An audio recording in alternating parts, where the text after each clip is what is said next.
Good morning, welcome po sa Bukid Isabel. Ito po yung aking entrance. Yan, entrance po yan ng Bukid Isabel. So may karsada na medyo mahaba-haba. Papunta naman dito sa aking garahe. Yan, may garahe ko dito. Tapos ito namang right side. Nagpagawa ako ng isang basketball court. Hindi pa natapos, inubutan po ito ng bagyo. At dito sa bandang kanan pa rin, andito yung mga bonsai materials. Ayan, andyan po. Nakatimbalan po yun. Kitang-kita mo na nag-uumpisa pa lang. Talaga pong nag-uumpisa pa lang po ako. Nakikita niyo po, umpisang-umpisa.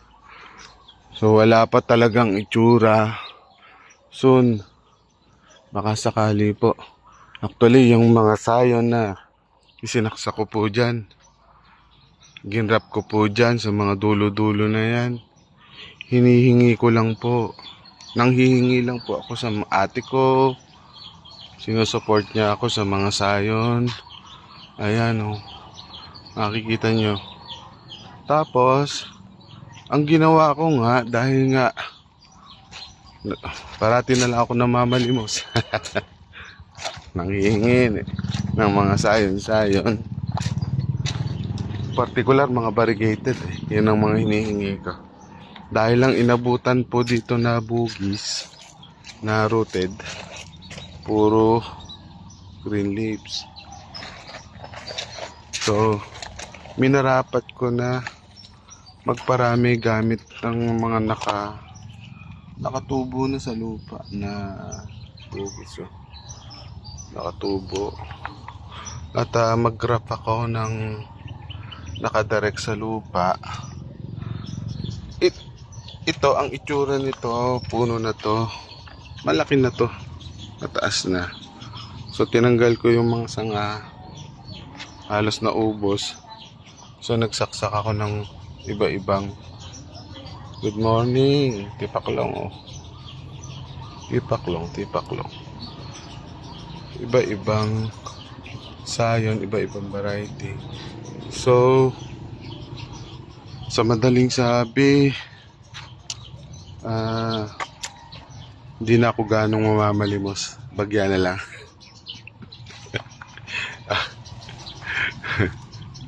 Dahil nga kasi may makukuha na ako na dahan-dahan, lalaki yan.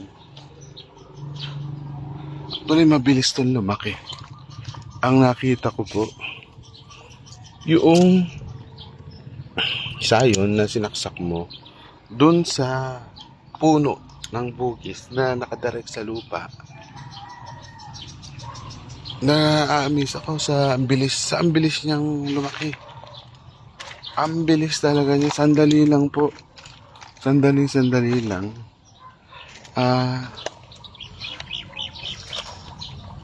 Malaki po ang mga sayo na naisaksak ko. So hindi naman lahat successful tulad po nito. Yan o. Marami rin naman patay. Ayan po. Ayan. So baka sakali naman dadating yung time hindi na po ako manghihingi.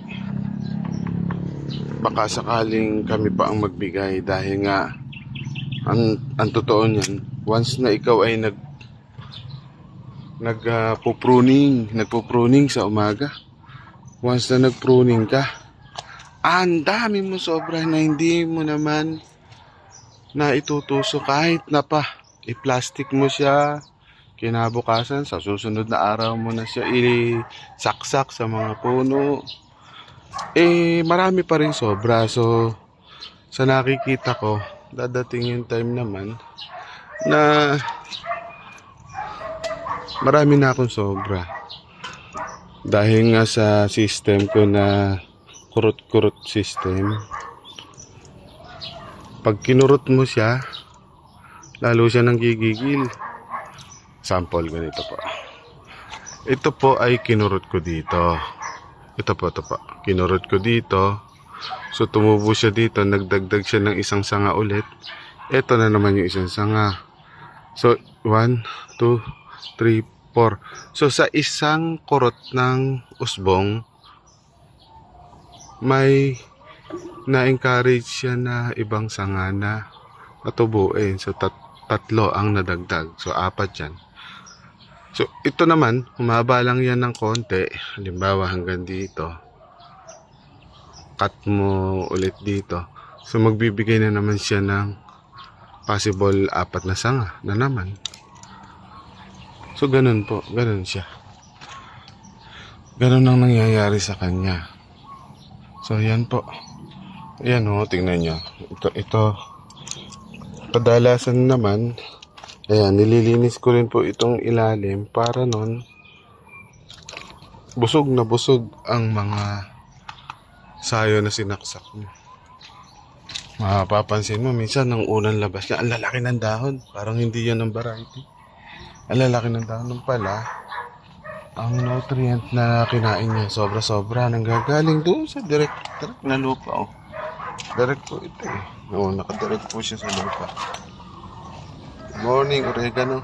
May oregano. Ayan po. May buhay, may patay. May buhay, may patay. May gusto nang mamatay. Ayan. Ayan po. Ayan. Merong nagpapakamatay. Ayan, ayan po. Ito po yung tulad nito. Ito yung nabuhay. Pero ang inilabas niyang sanga, napakarami. Napakarami po. Napakarami. Ayan. So, design po nito na sa gilid ng pader ko. Ayan. Nasa gilid ng pader ko. So, kukuhanan ko lang ng kukuhanan po ito ng materials once na nag-wrap lang ako na nag-wrap. So, yun lang po. Marami po salamat. Sana po may mga natutunan kayo. Good morning, good morning.